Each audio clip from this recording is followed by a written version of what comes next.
Hey everybody, welcome to another Cricut craft tutorial. Today we are going to learn how to make the Rae Dunn inspired Christmas ornaments using acrylic paint. So make sure you subscribe to my channel because I put out new videos all the time. Hit that bell icon and that will let you know when I post a new video. Let's go ahead over to Design Space and I'll show you guys what font to use and how to make a template for your ornaments. In Design Space, we're going to make a quick template just so we can kind of see how big we want our words to be. And there's a couple ways you can measure your ornaments. Most of them will tell you how large they are. However, if they don't, you can just use a measuring tape to figure out about how big you can make a decal so that you can see it. Mine tell me that mine are about 2.625 inches. So we're going to go ahead and use our shapes. I'm going to open a circle, real easy here. And then all we're going to do is up at the top where it says size, I'm just going to change it to 2.65. Simple as that. And then we're going to enter our text. And for this, I'll just show you guys how to do one. So we'll just use dasher. And I'm going to do all capitals because that's the style that this is done in. Now, I did download the font that I'm looking for from dafont.com. If you guys need a tutorial on that, I will link that below. But I know that it's called The Skinny, and there's a difference, so make sure you download The Skinny and not Skinny. They're a little bit different from each other. So all I'm going to do is move my dasher over to my ornament template. And I'm going to make it a little bit bigger than what it was. Now, dasher fit really nicely, real easy. And you didn't have to do too much. Now, if you, for some reason, decided you wanted to stretch it out a little more, use the unlock button, and you can actually make it longer if you wanted to. Now, it's just up to you, however you want your ornament to look. I liked it the original way. If you decide you don't like it like that, all you do is you hit undo a couple of times until it goes back to what you had it at, which was right like there-ish. And then you can just stretch it back out if you went back too far. Now, make sure that you get all of your reindeer typed in. Double check your spelling. You can get rid of your templates. And you want to make sure that you attach your name. If you don't, I'm going to show you. So if we just left it like this, and we go over to make it, it's going to do the name just like this. And I'm going to show you if you put in... So if you were to do them all in one text box, which you can do, so we'll do Dasher, Dancer, Prancer, Vixen, Comet, Cupid, Donner, Blitzen. So we'll just do them like that, and I'm going to show you. That way they're all spaced the same, they're all in the same size. Go ahead and click Make It, and you'll see it's going to take quite a bit of your vinyl. I don't like to do it this way just because of how much vinyl that seems to waste on my end. I like to do it long ways. It's all up to you guys how you want to put these in. We don't need him. He's in the way. If you ungroup them by line, it will line them up along the top. It's just a matter of how you guys want these to line. So let's go ahead and cut them out. I'll weave them, and I'm going to show you guys how to put them on your ornament. So as I said, make sure you do use a paint that is good on glass. This one's multi-surface. A lot of them will have that label on them, and it shows a little wine glass. So that just lets you know that it's good on glass. So first thing you're going to do is take the top off of your ornament. They just pop right off. You just pull them off and put it to the side because we don't need it. Make sure you shake your paint, especially if you're using this pearly stuff like I am. This one's called Garnet. Make sure you do shake it really well. And then all you gotta do, oops, I'm not trying to get paint on yourself, pop your top, and you're just gonna take a little bit of paint and squirt it in. And I like to kind of have my bulb at an angle.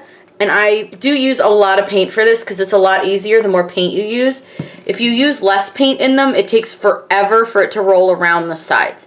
So then you just like you do with your polyacrylic, if you guys have watched that video, you just take and you roll your bulb around just like this. And you see we have open spaces. That's okay because you see the bottom is pretty darn covered right now. So all you do is just like you did with polyacrylic, you just kind of hold it at an angle and you just let it roll around. And it's hard to get you guys to see it rolling because if I turn it too far, it rolls the opposite way. Now do make sure as you're doing this that it's not coming out the top. And I will tap my bulb sometimes like this, and it does help the paint spread a little bit, especially if it's starting to dry or if it's thick. This metallic-y stuff, this pearly stuff is pretty thick, so I do tend to tap it. And all that does, like I said, just kind of encourages it to spread around. Now see, it's coming out the top, so you just got to be careful about that. And all I do is I'll just take it off my finger and just, you know, I make a mess, it's fine. You know, you can wipe off any paint that you get on the outside since these are glass, so I got a little bit of paint right there. All you gotta do is just tap it and scrape it off with your fingernail, or you can use like a paper towel to wipe it off. So we're just gonna watch the top of this and make sure no more paint leaks out the top. But you're just gonna keep tapping it, and I just find that the tapping just helps that paint spread a little quicker. And you just don't want to hit it too hard, obviously, it's glass, so you don't want to, like, you know, break it. I have done these on plastic. I have to say I'm not as big a fan of the acrylic paint in the plastic bulbs. I don't know what it is about it. I'm not in love with the look. Alright, so you can see we still have a bald spot and we still have that bald spot. So we're going to just try to get those covered without getting paint all over us. This is, like I said, this is kind of a messy one.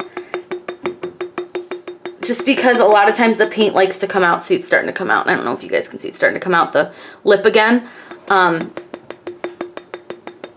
If it comes out the lip, it's really not a big deal. I just don't want to get it on my kitchen counters. So again, I'm just tapping as I go, just trying to encourage the paint. And you can see all I'm left with is just this little square. So we're just going to hope it, as I tap, that it covers. The tapping really does just seem to help that paint spread. I'm going to just take a second here and flip it back so you guys can see. But a lot of times if the paint keeps wanting to come out the lip, I'll cover it with my thumb and then I'll just shake and see if that helps. Sometimes shaking can get your bulb covered, or at least the little spaces. Like this big space might take a little bit more of a tapping and a turning and trying to find where all that extra paint went. But yeah, a lot of times I just will sit here and tap, tap, tap, tap, tap until the whole thing is covered. This one is definitely takes a little bit longer than the polyacrylic one because the paint is so much thicker. All right, we got it covered. Now I have paint all over my thumb. Luckily it's acrylic, it washes right off. So I'm gonna teach you guys two things that you could do. So if you're making like a ton of bulbs and they're all, you don't care about saving your paint, take an old box, and I'm using just a cereal box, and you cut little holes in them, like with an X-Acto knife, a little X, and then all you can do is flip your bulb and stick it in your box, and that will hold it. Now, if you want to save your paint and you're only making like one of a color, let me set him down for 1 second because I can't open this thing. All you do is, I'm just going to open the top of this, and then tap the paint bubble away, and then you just flip your bulb on top of your paint jar. That way you can save any of the paint that's inside of there, and then you can let it, you know, drain out. And once it's pretty well drained, you can put it in here to dry. This one I made late last night, and it's still not fully dry. It is still draining a little bit. So I will tell you that, especially with these paints, they seem a little heavier. It does take a while for them to dry and drain, and they may never fully dry, but we're just going to give them some time hanging out on those. And once they're dry, we can start to decorate. I've let our ornaments dry. I have 8 of the pearly white and 1 of the red. So I'm going to show you guys, because apparently a lot of people didn't realize how to put the tops on these. So hopefully you guys can see this. I'm going to put it real close and try to keep my hand in the background. All you do is take your ornament and pull the little loop up so that it stops, and you'll see that there's still a little bit of the metal inside. That's all you do. When you set it back down on your ornament, you just push it back in. That's all. It helps keep the sides from scratching. It's the easiest way to do it. I was surprised how many people didn't realize that's how you do it. But yeah, these are ready to be decaled, so we'll get the decals on and I'll show you guys how to apply them. So I've weeded these and put transfer tape on them. and it's just a medium tack from 651 vinyl. So let's start with Dasher. I already did Donner, but we're going to go with Dasher next. So all I do is I take a squeegee and I just press the transfer tape to the decal. I also make sure that my transfer tape is trimmed really nice and tight against my decal. And then I just peel it up. I like this medium tack. It works pretty darn well.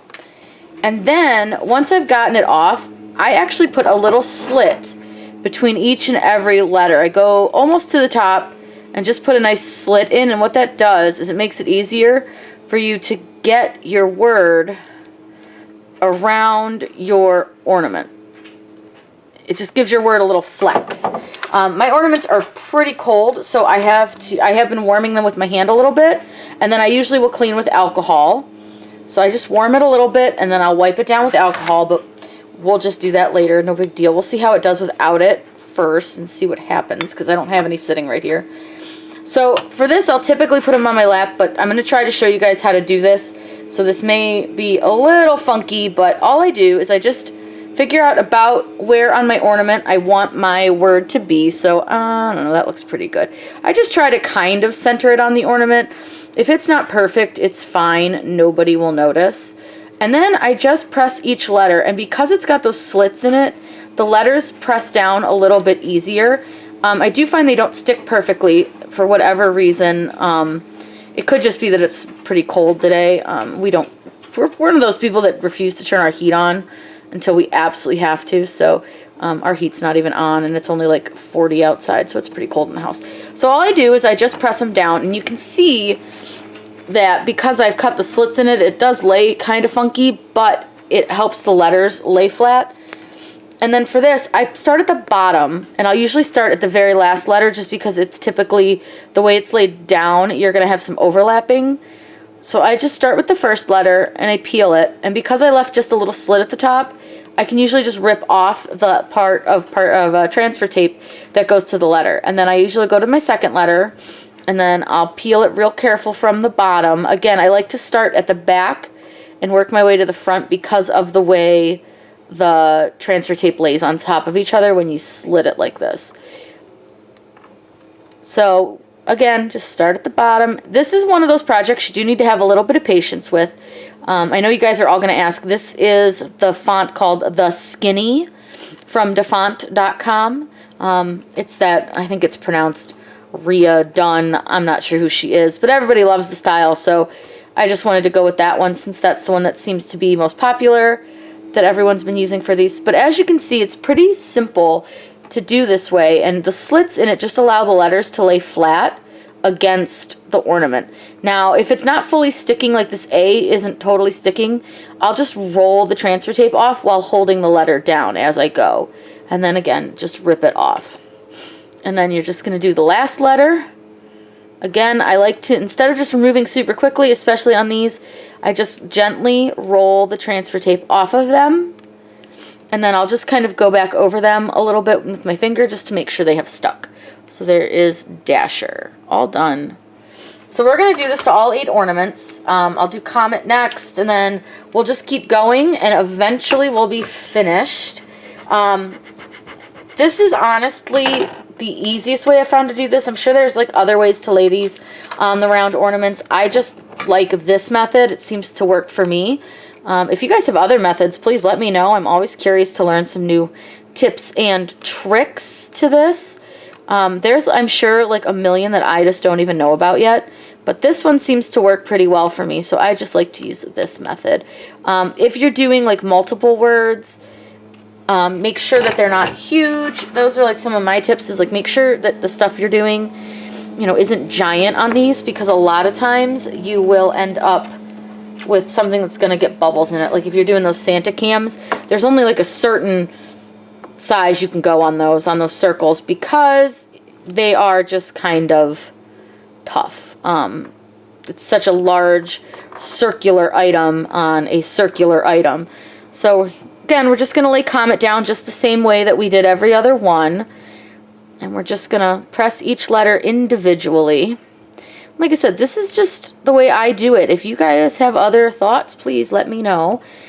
So with this one, I actually didn't have enough transfer tape on him to begin with, so he's actually got 2 pieces, so we'll see how that affects it. And now this one, I'll tell you, I did not warm up with my hand, and I can already tell like it doesn't really want to stick very well. So definitely I recommend, if it's cold in your house, warm these up a little bit with your hands before doing this, because if you don't, you may end up having to struggle to get them to stick. I don't know if you guys can see, but the tea is already like lifting a little bit.